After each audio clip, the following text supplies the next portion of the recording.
Can someone set in Jennifer's motion to start the meeting? Hi, this is Martha. I'll second that motion. Perfect. Thank you. Hi, everyone. Thanks for coming today. I know everyone's coming off of a busy week of family last week. So thank you all for being here, especially since it's really busy as people approach the holiday. And I know Nate later on will be talking about the annual report. That's always a fun thing to try and cram in before the end of the year as well. Um, we should start off with roll call. Jennifer, do you want to do roll call Yeah, sure. Brian Switzer, here? Jerry Barrier. Is Jerry here? Yes, I'm here. Sorry. I heard your computer. Okay, I'm here. Jennifer Harnish. Naomi Goldberg.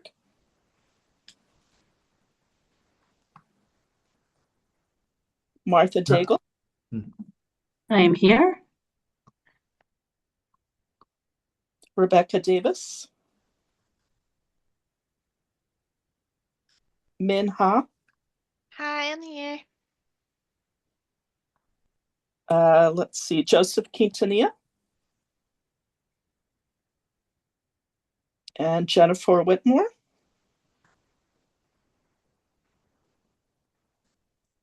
Okay, Commissioner John Oliveira. I'm here.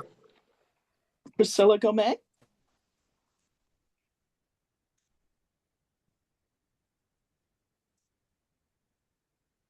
Okay, let me just do a quick count.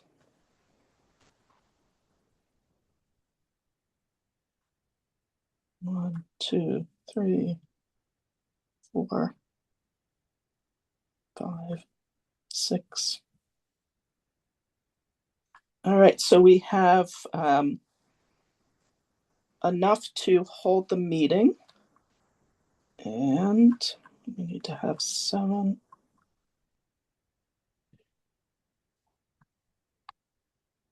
And I believe we have enough to take votes during the meeting. If anyone else. Yeah, that's what I'm saying as well. Okay. 5 out of 9 makes us gives us the ability to host the meeting, and 6 out of 11 or so means we can vote. Although it's gonna be we're right on the line of 50%. We're just over 50%. But that's We'll great. Thank you so much, Jennifer. So we have the June meeting minutes to vote on. I had turned those in too late the last time, as well as the September meeting minutes, just as a reminder. Yeah, why don't we start with the March minute? Do you mean the March minute? Or did you No, mean January? the June minutes, because in September, I had not gotten the June minutes to MCB and to the council to vote on in time. So those were not yet voted on. So it's the minutes of the June RC meeting. That sounds great. I did hear Priscilla entering the room, so we should mark her as part of roll call. Naomi just answered. Naomi just answered also. Oh, great. Fantastic. Thanks to me. I had 3 links. None of them worked. Oh, no. I know, me too. I had issues with the links. The one I sent out in my email, did that work for you? I did double check it a couple times because I know there's a few Zoom links out there. So I did purposely open it up and go into the meeting and make sure it's the right one. Brian, it's Sarah. The email one did work for me, and that's the one that I ended up sending to Naomi that I think worked for her in the end. Yeah.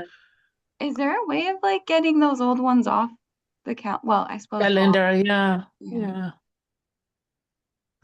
It lists Jerry Barrier as the organizer, if Jerry doesn't mind doing that one. And then there's the MCB, there's one that with an organizer called MCB Info, and that should be the right one. That's the one I used today. Yeah, I deleted the all occurrences of the two other links that I have on my calendar. So I have no idea how they got there, but they're gone now. Okay. Thank you. Thank you. Can I have a motion to vote on the June minutes?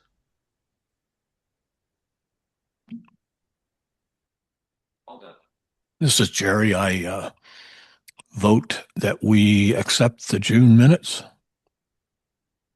I move Fantastic. that we Anyone accept second them. the motion? Yeah, I move that. I This second. second. Perfect.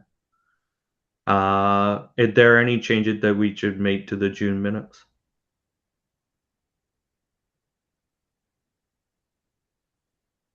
All right. Everyone in favor of the June minutes, say aye or raise your hand. Aye.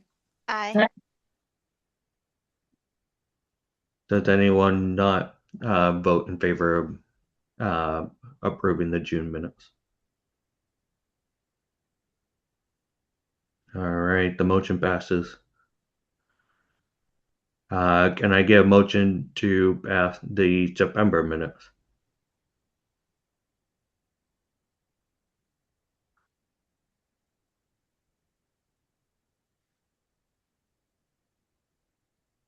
This is Min. I move to vote on the September minutes. Thank Min. Anybody second Min's motion? I second Priscilla. Thank Priscilla. Are there any changes we need to make to the September minutes?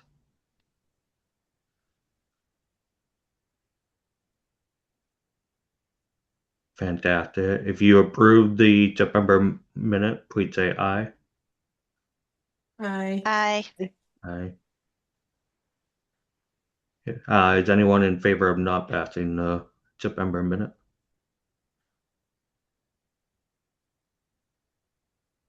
All right, the motion passes.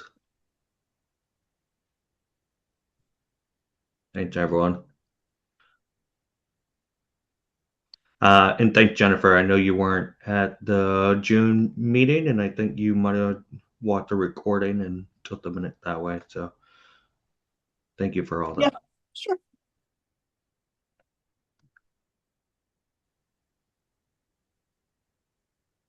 Up first, we have the report from Commissioner Oliveira. So I'll turn it over to John.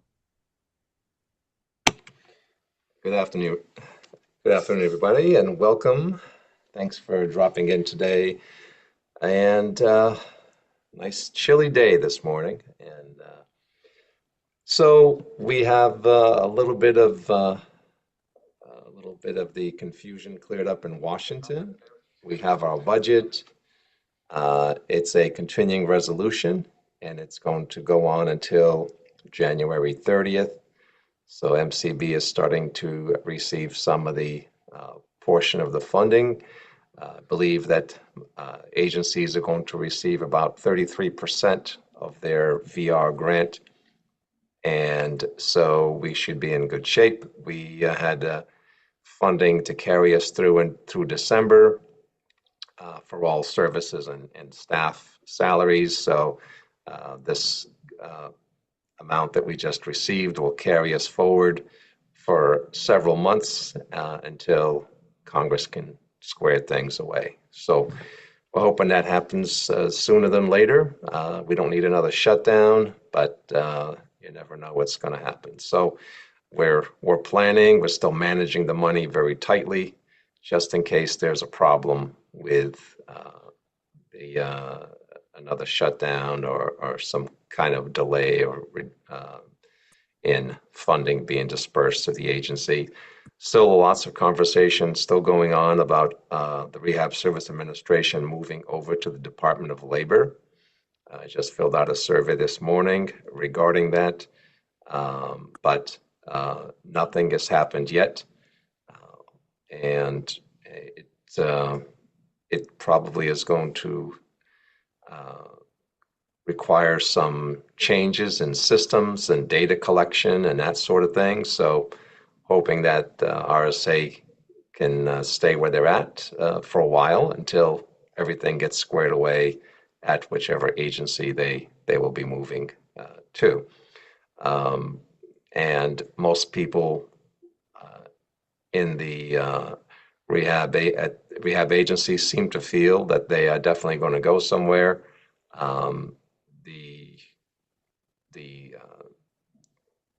I guess the feeling that most people have is that the Department of Labor is probably the one that might fit the best, since Voc Rehab is training to obtain employment and working with people at job retention. So it is probably the agency that we will end up, but no one knows that. Health and Human Service was in contention for that, and was sort of rumored that they might be going there, but I think those rumors are they're much less than what they were a couple of months ago. So we'll see what happens. You never know, and hopefully when the transition occurs, if it occurs, it'll occur during a fiscal year change, so that all the grants can move over and begin at a new agency and using whatever systems they're going to use to collect data and disperse funding from whichever agency we end up at. All the staff at RSA have returned, other than those that retired and or left. So operations seems to be going well, and communications from RSA to the agencies have been quite active since the day after the shutdown was announced and they returned to the office. There's been a steady communication from RSA to the agencies on different matters, and reminders about deadlines and acknowledgments that reports were received during the shutdown, just confirming that they did receive those reports. So things are moving along, and it seems to be a much quieter atmosphere now than it was back in October. So on the related more towards MCB, we have taken some of the reallotment funds that we received in September, and we are starting our campaign that we talked about here. We're going to have different reels appearing on the different social media channels, encouraging individuals to explore the working with people who are visually impaired or blind, explore that as a viable career option. So we have our landing page live on the MCB the mass.gov site, and so if you go to mass.gov/MCB, it's on there. But we're also we're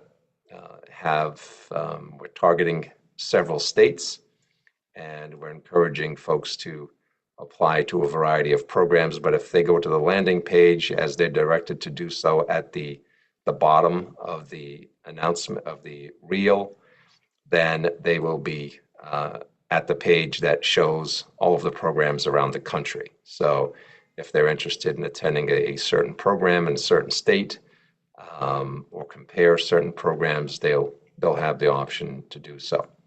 So this is an effort that we'll see if we can get increased awareness of orientation, mobility, vision rehab therapy, teachers of the visually impaired, assistive technology trainers, to try to let people know about it a little bit and encourage them to talk to the folks at the programs, and they can find out if that really is something that might work for them.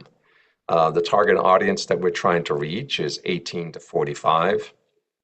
So hoping to grab those kids that are in college who may not have declared, and will consider this in the future, even if they don't do it now, at least if they see some of these reels, they'll understand, they'll be aware of what the career might be, and they might put something in their mind to think about it, and maybe they may decide to do something about it in a year or two as they get closer towards graduation from their undergrad program. So Lucy is on board here, and she is going to share the three reels that will be running on the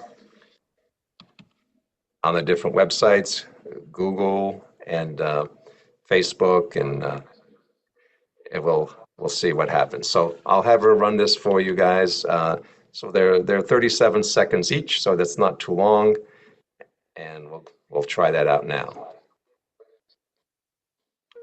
Technology is so fascinating, and I get to explore it every day. My name is Andrea, and I'm an assistive technology specialist.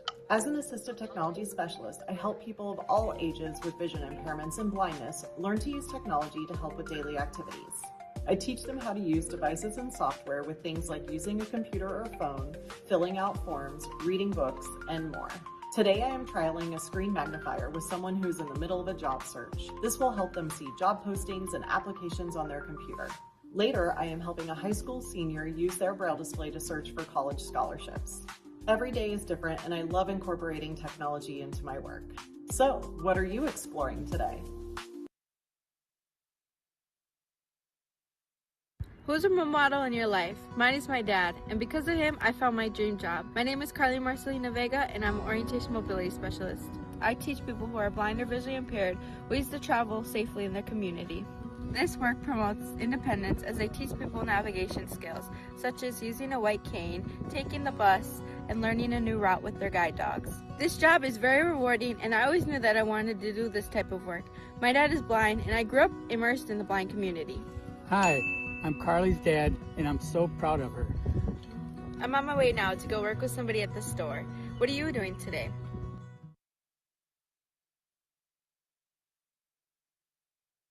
I loved solving puzzles as a kid, and now I get to do that every day at work. My name is Sheila, and I'm a vision rehabilitation therapist. As a vision rehabilitation therapist, I teach people how to use accommodations to assist with everyday tasks such as cooking, reading mail, doing job tasks, and using technology.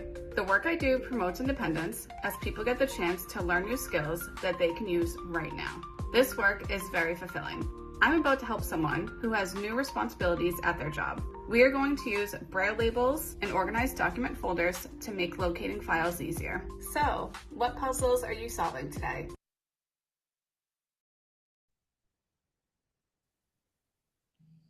Okay, so those versions that we ran are a little low because maybe the Zoom volume is not adjusted appropriately, but they definitely are. They run clear when we've loaded them in other ways, and so it's just a technology thing here. So those are designed to sort of pique your interest, and at the bottom there'll be a button you click on, and it'll take you to the website that is our landing page, and you'll be able to get more information and visit the program you're interested in. And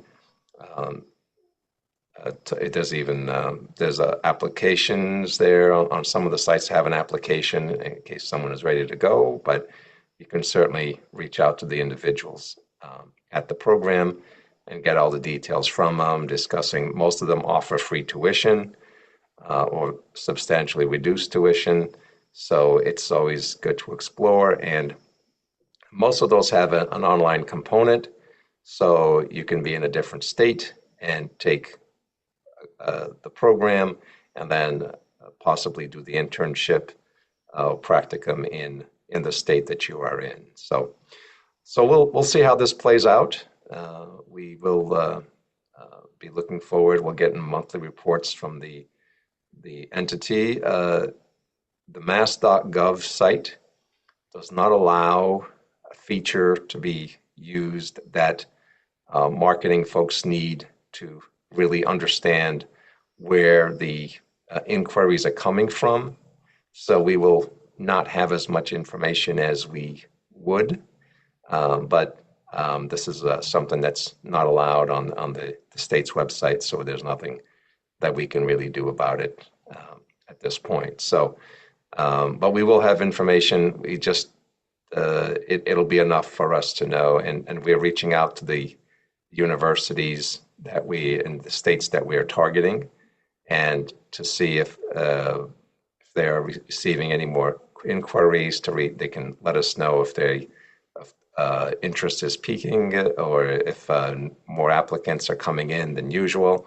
So we'll work with them over the next 6 months and go back and forth and try to compare the data and see if this approach is helping bring people to the field.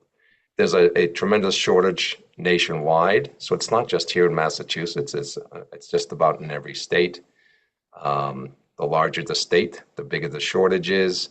So hopefully, since we used federal funding for this project, certainly we hope that many more programs other than the ones in Massachusetts benefit from it, and that's the whole intent. We also will share any of this information with any of the other states that may be interested in running their own campaigns. They can use the same product reels that we're talking about. And those were edited to fit the formats that they're being run on. So they're approximately 37 seconds, but they're a little bit longer in some cases, but they had to be edited to fit the format. So that's pretty much what I have to bring out today. It's been take any questions. I do have to leave at 2 o'clock to go to another meeting, but wishing you all a happy holiday season. And I'll stick around here and listen to the rest of the meeting up until around 2 o'clock. But if you have any questions, I'll be glad to take them, or you can always email me later if there's questions we don't get to today. I heard the raised hand. Woosie, do you mind letting me know who had the hand raised? Yes, it's Jerry. So you can go ahead, Jerry. Okay, I'm back again. So, John, is this a done deal at this point? This is going to happen, or is it being considered? It's happening now. Jerry. Okay. Yeah. Okay. Yeah. And they're running on the platforms now. Yep. And are there any printed materials with similar information that are going to be distributed at colleges? Well, the information, it's the landing page, and you click on that website and you goes to the college. The college has all its printed materials about their programs. So if someone reaches out and inquires, the college will email or mail to them, whichever they prefer. Okay. So it's not designed to have MCB sort of be handling any of this. I mean, we're trying to get people to the field, and we're trying to expose people to the idea that our careers as an orientation mobility instructor or a vision rehab therapist or VR counselor, TVI, that these careers do exist. Many folks in general don't know about this, and sometimes discover it by accident. So we're trying to create the accident for them to discover it and maybe take an interest in exploring a little more and then deciding that they want to do that. And most of the programs, like I said, offer a reduced tuition or some kind of very small tuition payment. And that's very attractive to those individuals who are trying to go decide sometimes go in a certain direction. And it's very economical way to obtain a master's degree in the field that has a tremendous shortage of staff, and they would certainly be able to obtain a job, whether they are in Texas or Illinois or Massachusetts. They certainly would be able to obtain a job in the field. And if they're willing to move, it's even better. Yeah. The reason I'm asking all that is I just have this gut feeling that there should be something along with that to make it even more powerful, because I don't know how many people are going to see those videos and just, slough them off or skip them or whatever. Well, the target audience that we're looking for are people that are on those platforms. Yeah. And if it catches their attention, I mean, yes, can you skip over those ads? You can. Yeah. But a lot of them get through. What happens is that they'll be meeting with us on a monthly basis, and if things aren't, if the activity is not substantial enough, we will switch it around and make tweaks along the way. So 6 months is a good period of time, and so we were able to adjust the times, the frequency. We'll be able to move things around to make it try to attract a larger audience than what we're getting at the, rolling out on the first 30 days or 45 days or so. Okay, thank you. And this month, December, a lot of the college students might be away from school, so it may not get the high peak viewing as you would get, but college students look at this stuff all the time. So some people look at it all the time. So therefore, they'll come across something, and it may be to our benefit that they are not in school. They may have extra time, and they may catch this a few seconds of it, and then piques their interest, and they go check it out. So you never know when you roll out these campaigns. There really is no concrete method. We have other programs that have put together 30-minute videos, 15-minute videos, and are circulating it around. And we have some of the organizations have posted a video on their website, and the traffic is very, very low to that type of approach. So we know there are millions and millions out there on these social media channels. Let's see if we can get 10, 12,000, 5,000 to be even interested in this type of field, and maybe 1,000 or two might actually get into the programs. John, this is Jennifer. What are the social media platforms that these are being posted on? And if any of us want to help promote these videos, how would we do that? So let me have our communications director put a flyer together, and we'll send it out to the organization. So in case you or others want to send it out, then we'll be glad to do that. But the only way to see it is actually to go to the landing page on our website, and all you're going to see there is these little reels are not even available on that at this point. But maybe that's something else we might consider putting it on there. You'll just see a whole list of the different universities that offer these programs around the country. Okay. Thank you. Min, did you still have a question? I saw you had your hand raised for a while, but put it down. I just wanted to make sure you didn't have anything. No, that's Jennifer asked my question. I was wondering about the platforms, so thank you. Perfect. So Jonathan, you can ask your question next. Thank you. Good afternoon, Commissioner. I have a question about this, but then another question too. I'm looking also at for example, the Massachusetts higher education page. And in the Mass higher education page, there are different types of offerings for state scholarship support for undergraduate and graduate programs for individuals who are going back for certain types of teaching certificates or teaching degrees. Is there any thought of having any of this posted on those pages? Because right now, I'm not finding anything here that talks about going to any of the University of Massachusetts schools. All right. So great catch, Jonathan. I will make UMass folks aware of that and let them push out their information to that program, since that they're the ones who would be handling that, and that would be appropriate for them to be on there, and they can discuss the tuition reimbursements that they offer in their programs, and they'd be better off to highlight it on that program. So I will tell them to check that out. I'll email them right after these meetings this afternoon. Second question, and thank you for the answer on that. Second question separately is, has the commission thought of putting out, and I know this crosses the line perhaps between private and public, but one of the things that I've run across quite often, and this is in my private work, is not finding clinicians, psychologists or psychiatrists or facilities that specialize in neuropsych evaluations, either medical or educational, for individuals who are visually impaired. because often they need to be administered completely differently. And I know several people I've spoken to clinically who've never been able to find practitioners who specialize. Does the commission have any access to resources like that? And can it be put up on the website? So we had one for many years who did that type of work for us, but he retired, I believe, a dozen years ago, so 10 years ago.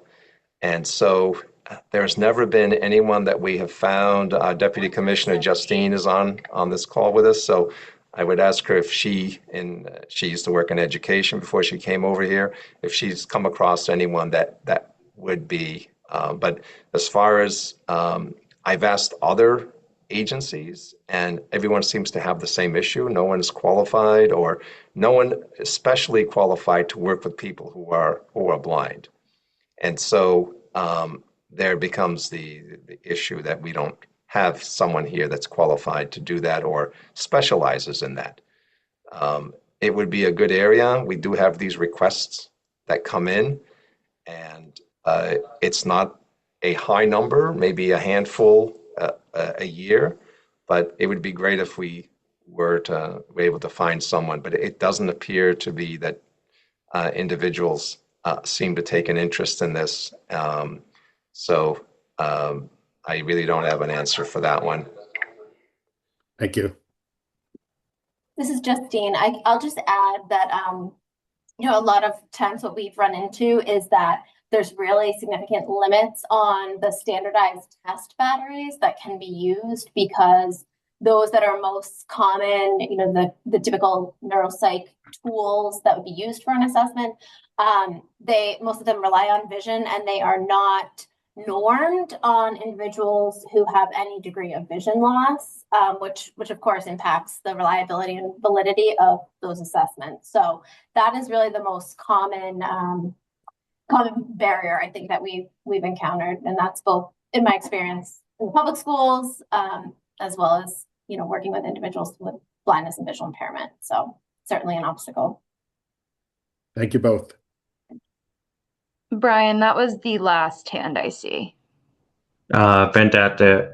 Thank you. Those were all fantastic questions, and that the larger issue regarding assessment, not just neuropsych exam, but assessment in general, as well as diagnoses. We're seeing a lot of dual diagnoses that are a little bit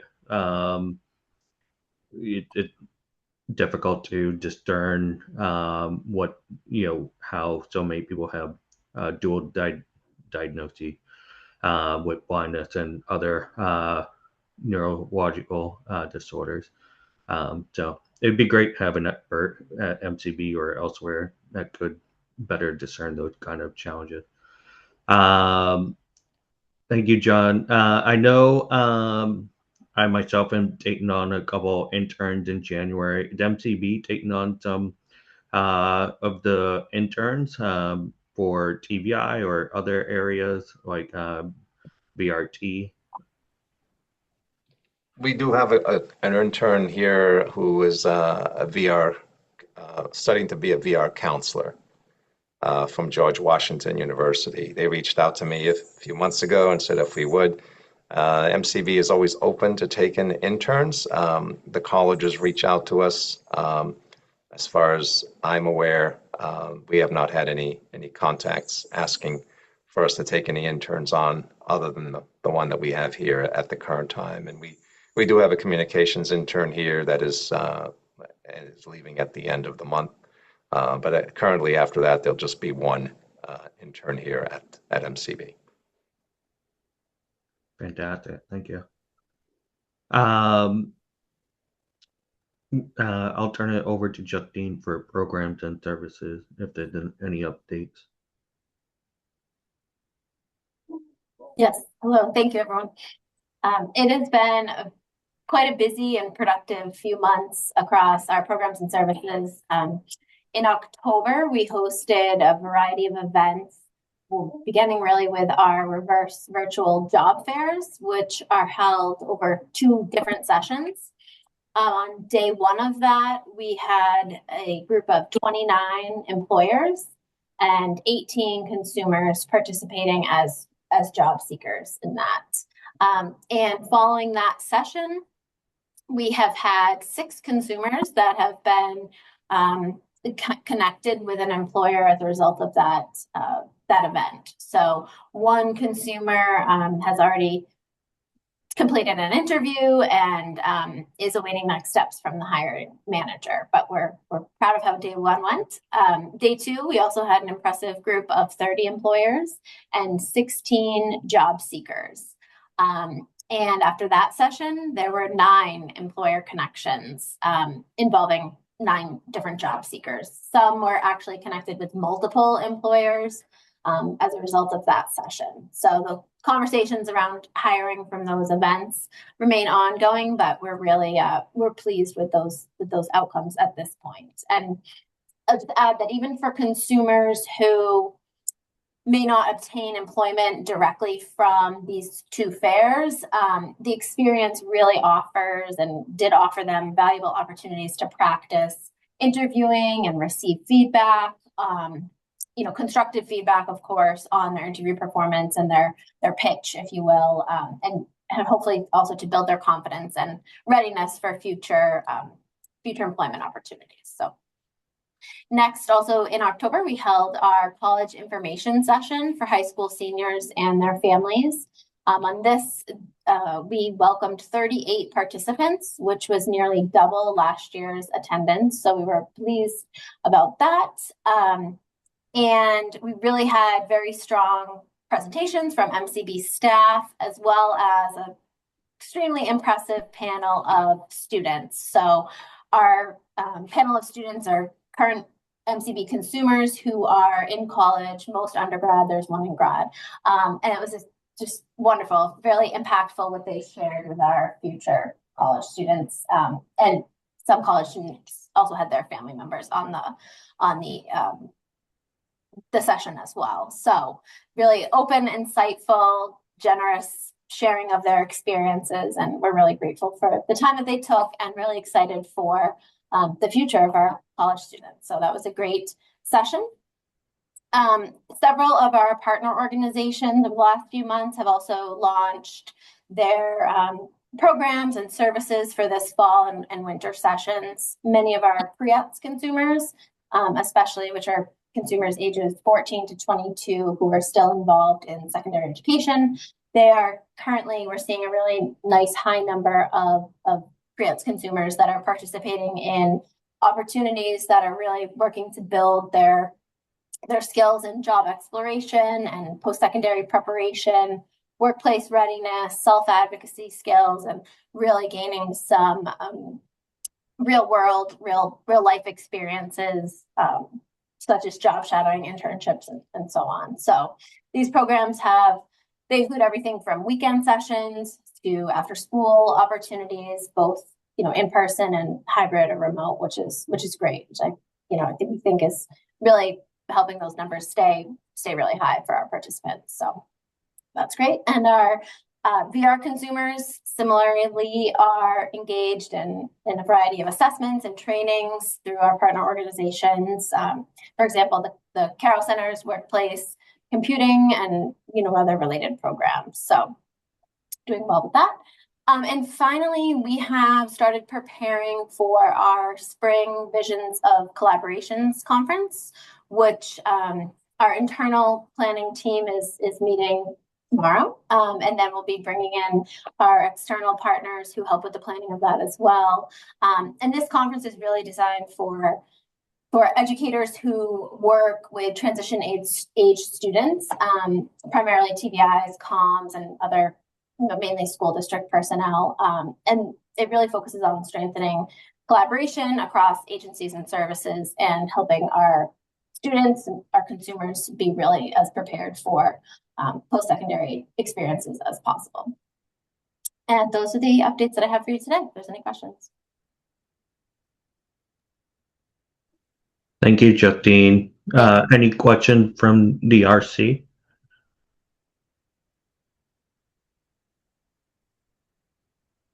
Any question from the general public, including Jonathan Gale?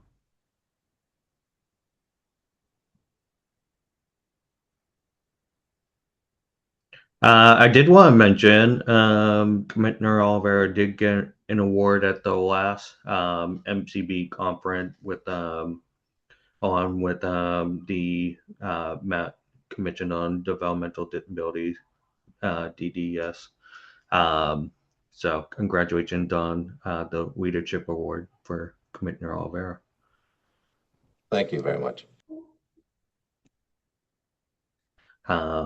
Yeah, looking forward to Visions of Collaboration. Always a great event and always well done. Awesome. Thank you so much, Justine. With that, we'll have Nate share a little bit about the dashboard update. And I know we have to talk about the WOA state plan as well as our report coming up soon. Thanks, Brian. Yeah, I'll start off with a review of the numbers from the dashboard, and I will share that.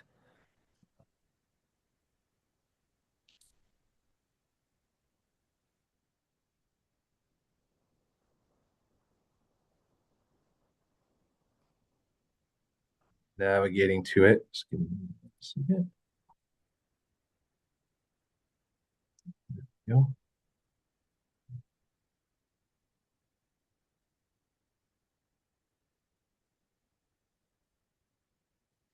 All right, I'm bringing up the dashboard that we have posted on our website.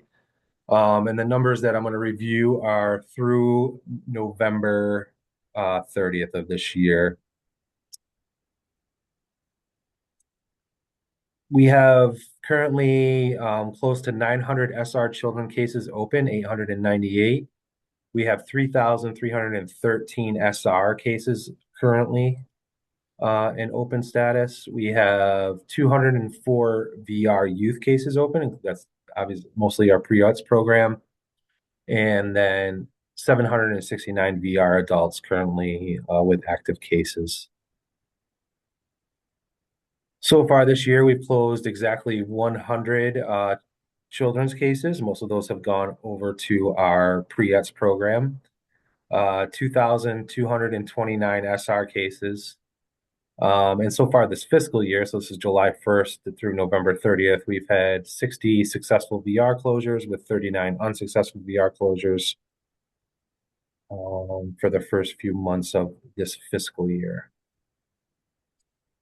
Our VR age data ranges haven't changed much since the last few times we've talked. The biggest portion of folks are between 19 and 29 in our VR program. We have 283 there, which is double of any of our other age categories. But 14 through 18, 30 through 39, 40 through 49, 50 through 59, and 60 through 69 are all pretty comparable.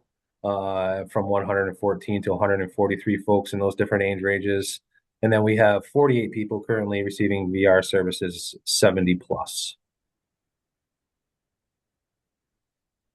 Currently this year, we've issued 7,721 certificates of blindness. So that's from January until November 30th. So still one more month for these numbers. We issued 1,026 IDs. And we've registered 1,673 new people with MCB. And those are the numbers on our dashboard. Anyone have any questions? All right. So, go ahead, Brian. Oh, sorry. I do have a quick question. Yeah. And then I just heard the raised hand. A question I have is there any age where someone cannot become a VR consumer, or as long as they're, people are living healthier longer? So if you're 70 and you're looking for a job, are you still considered for a VR case? Absolutely. Yeah, we have quite a few people that are in that age range above 70 now. The only requirement is you'd have to be 14 or older to be in the pre-UTS program. Obviously, we don't have anybody 0 to 13 in yeah. And then is there any limitations on what kind of job they can be pursuing to open up a VR case? Absolutely not. It's really up to the consumer. Now they might be, have conversations with their counselors about different opportunities and different things they want to be exposed to, but and might receive some guidance from our case managers, but it's ultimately up to the consumer on what they want to pursue. And if you look at our placements compared to really any other state's placements in the country, we have a very wide range of variety in our placements for employment. It's something that some other states are very narrow, and probably some of the places that they're doing placements, they might have relationships with certain employers or those type of things. But we really see, everything across the board in the placements. Fantastic. Thank you, Nate. Lucy, I heard two hands go up. If someone from the RC, can you call on them first?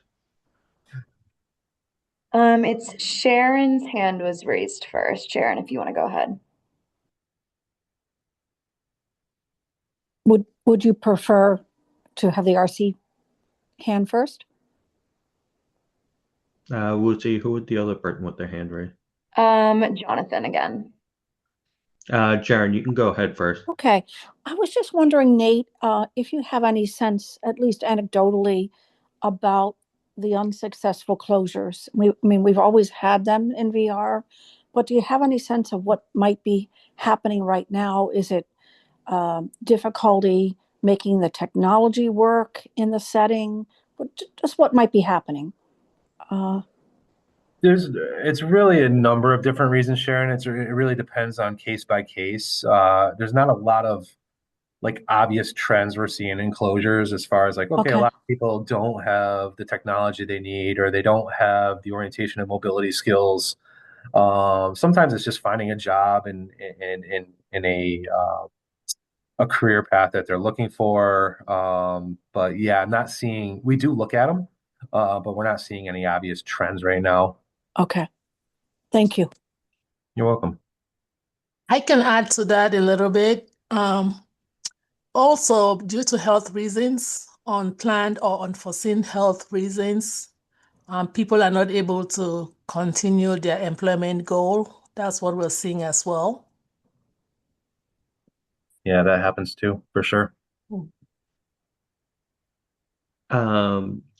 So unsuccessful case usually mean they weren't able to achieve their goal, but you can keep a case open as long as you want, right?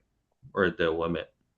No, there's no limit. We just went through this exercise a few months ago. I'm not sure if I shared it the last time we spoke or not, but we looked at the length of how long a VR case is typically open for.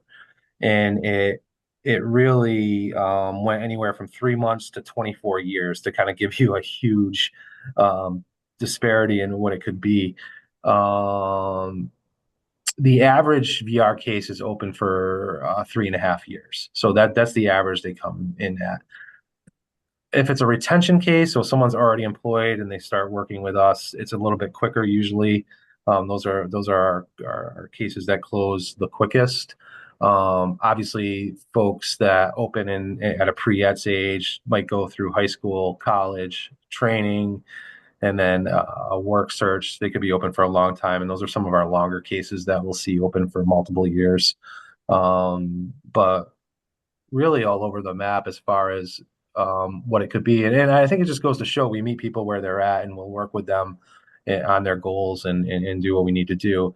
And I do want to point out too, Brian, you mentioned an unsuccessful case is someone who does not receive employment, and they might have had a goal for a certain employment, and they might not receive the end goal of reaching employment in that goal.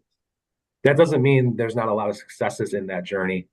They could have orientation and mobility training and different types of technology training and all sorts of things that will help them reach when we do reopen them for another goal and another opportunity in the future to be better prepared. So I just wanted to point that out as well. No, I appreciate you pointing that out. We have similar challenges when we're working with people around employment, and we do all the technology training or other kinds of training. And it is important to point out that they still walked away with more skill than they came in with. Jonathan, I believe you had your hand raised for a while. Oh. Yeah, what I'd like to know actually is for the registrations that you're taking, and I think you said it's a little over 1,000 this year so far.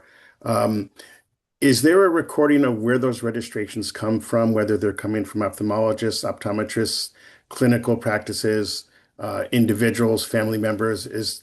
What's the tracking mechanism for that? Yeah, it is. So it's about close to 1,700 so far this year, Jonathan, and we do keep track of everyone that comes in. It is a legal requirement for any eye doctor that declares someone legally blind to register with them. It's a Massachusetts law. And we do have a record of who's registering them. We also take a look at diagnosis and etiology with those registrations to see if there's any trends there to help us plan moving forward for services as well. For example, we've seen a big uptick in CVI cases for children coming in. So yeah, it is something we do track. So I do recognize, and I ask the question because I do recognize it's the legal requirement. Um, but I'm wondering how often practices are reminded of that legal requirement. If the commission does a once a year mailer or an email blast, whatever. My concern is that the doctor himself or herself may, have the diagnosis of legal blindness. However, if the clinical staff are not constantly reminded or trained and there's a large turnover, it can often get lost in process. Yeah, it's a good point, Jonathan. We started about a year ago doing a quarterly communication with all the providers in the state. So every quarter, our registration team sends out a newsletter to all the providers, reminding them of that requirement and give them updates on what we're seeing as an agency and things we're doing as an agency as well. In each of those quarterly updates, we also remind them that we're available to come do trainings if they do have a turnover in staff, or they have questions in how to register folks, or they're having any difficulty registering folks, that we are available and who to contact. Thank you. You're welcome. Bruce, you can go ahead next. Thank you. Just a question, and I don't know whether this is better answered by Nate or Justine. If I understood correctly, we have over 700 open VR cases.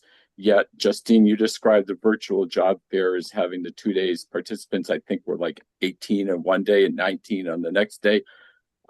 Is this historically typical where you have so many open cases, yet so few participate in these job fair opportunities? And if that's the case, how are the counselors encouraged to get their clients to be attending things like this?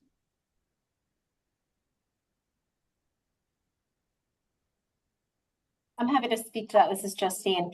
For the job fair, there is a process that the counselors recommend individuals who they feel are truly ready for work. So if they were to obtain a job offer right at that job fair or immediately following, they are ready in all respects to enter that job. And our employment services team works to match, knowing who our employers are that are attending the job fairs.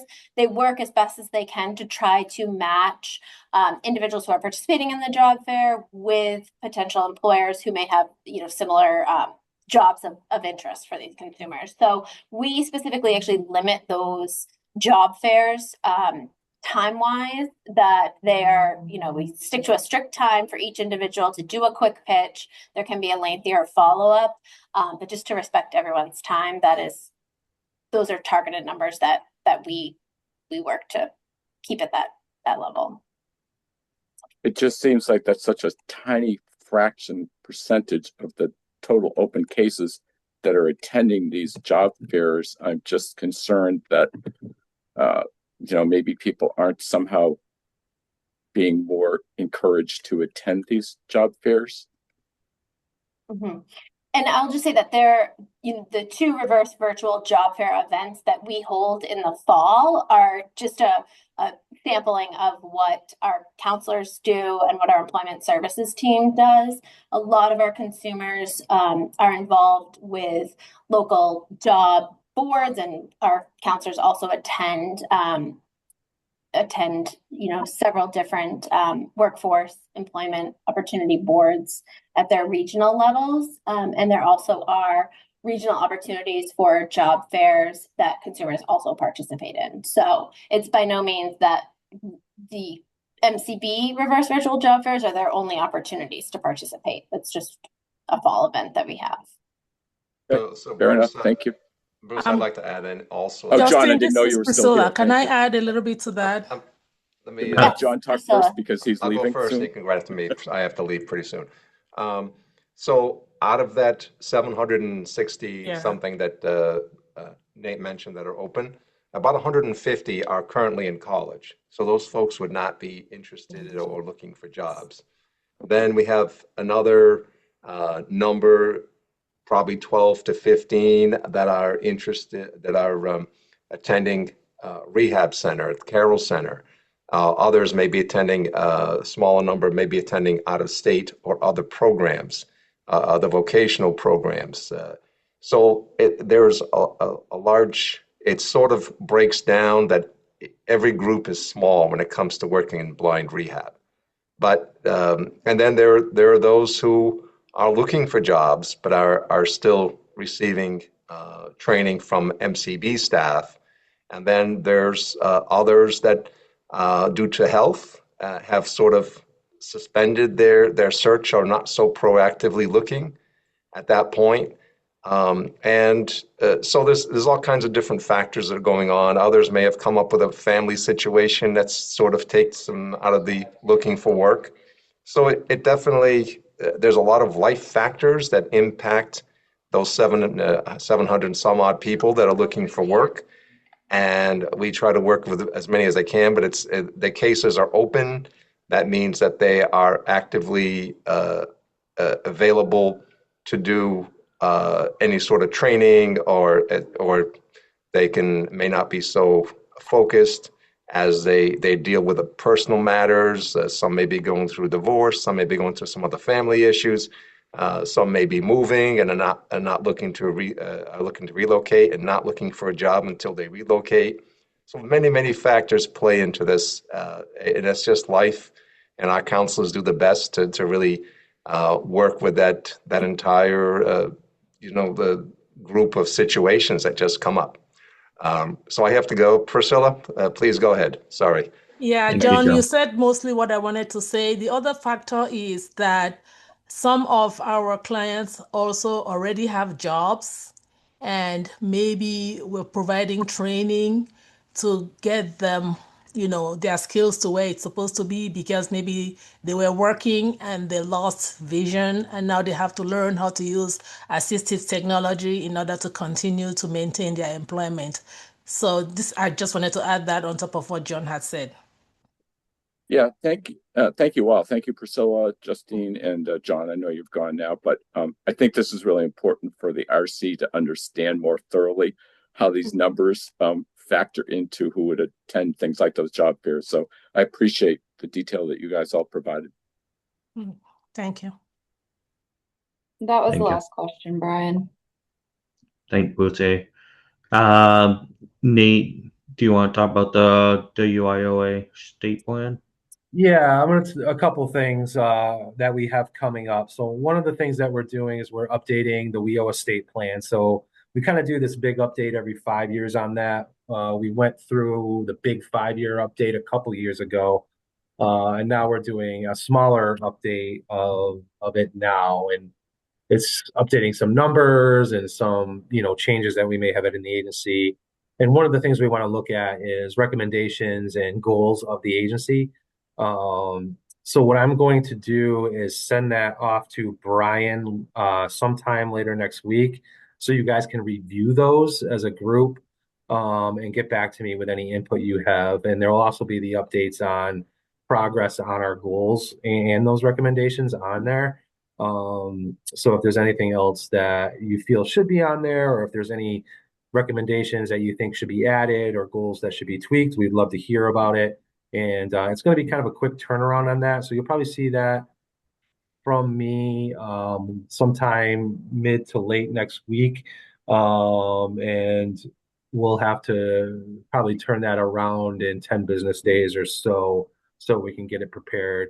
Because after it is reviewed by the RC, it's going to be put into the kind of the bigger scope with the rest of the secretariat and put out for public comment. So that's that. I'll send that out to Brian, like I said, sometime mid to late next week with those updates and for folks to look at it. The other thing that we have due at the end of the year is the RC annual report. So Brian works with us on that as well. He'll have a draft out to you guys again, probably by the end of next week, or if not early the following week. That's even a tighter turnaround because that has to be submitted at the end of the year, before the end of the year. Our goal is to get that in before the holiday season. So sometime around the 22nd or 23rd, we'd like to get that submitted to RSA. That's a much lighter lift on your review than probably the recommendations and the goals are. But I just wanted to make sure that everybody was aware that those were coming. If you have any questions during the process of taking a look at those, please don't hesitate to reach out to me. I can talk on the phone. I can email back and forth. I can jump on a Teams call. Whatever support you need to kind of talk through some of the things that are on there, I'll be available. This is Brian. Yeah, we keep an eye out because they are tight turnarounds, and unfortunately, a lot of times we're all so busy in December that it flies under the radar, but it's really important. As far as the recommendations go, will there be quantitative data added to where not we're making progress towards the goals? Yeah, I can definitely include that. There'll be some mention of some data in some of the responses. For example, one was like reaching out to different communities across the state.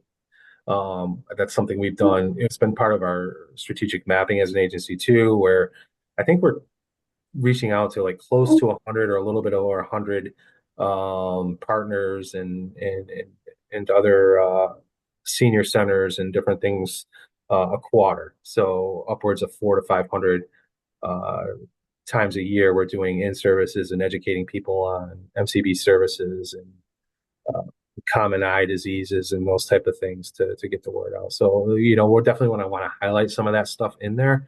But we also just want to make sure we're still on point with where we are with goals and recommendations. Some of them might be, like one of the goals is to update policy, and we did a complete overview of all our policies here at MCB over the last year and a half, and we're getting close to the end of that road where they've all been looked at and updated, and we've put in a policy inquiry system. We put in an AI system for policy lookup for folks that is managed by us internally. So, you'll see a lot of highlights like that in there. And again, if that's something that people have questions on and haven't been exposed to, I'm happy to do that for folks. And you want to take a look at our AI system, we'll jump on Teams. I'll show you what it looks like. We can do that. That's great. Any questions from the RC?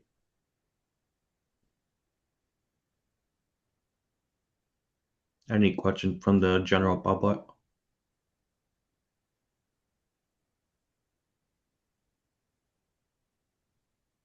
Nate, what the AI system, is it based on ChatGPT technology or It's not. some?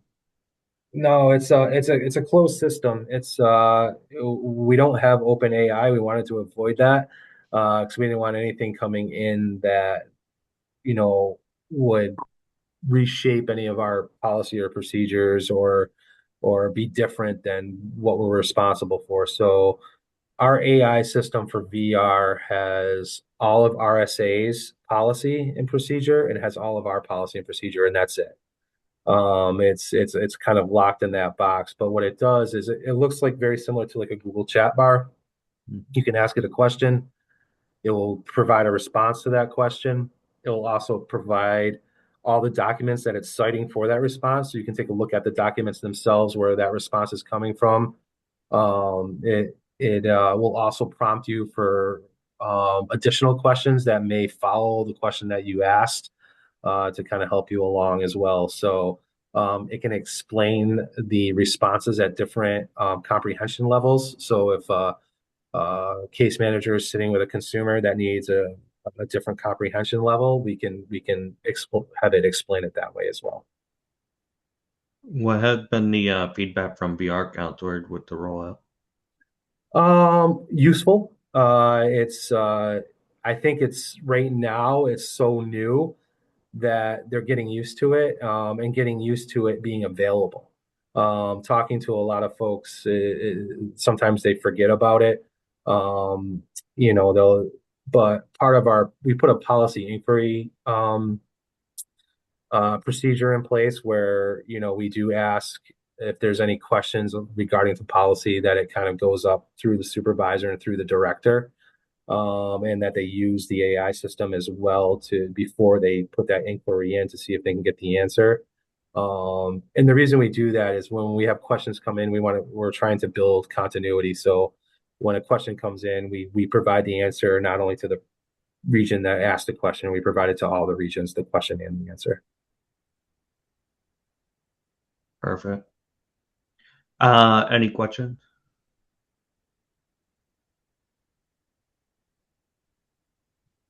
This is Brian. We can open up the floor if anyone has any general questions.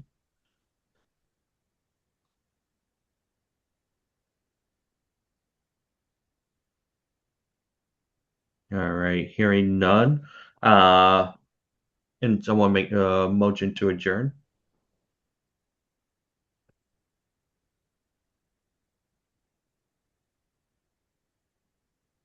This is Jennifer. I'll make a motion to adjourn the meeting. Thanks, Jennifer. Did someone second the motion? I'll happily second it. This is Jerry. Awesome. Thank you, everyone.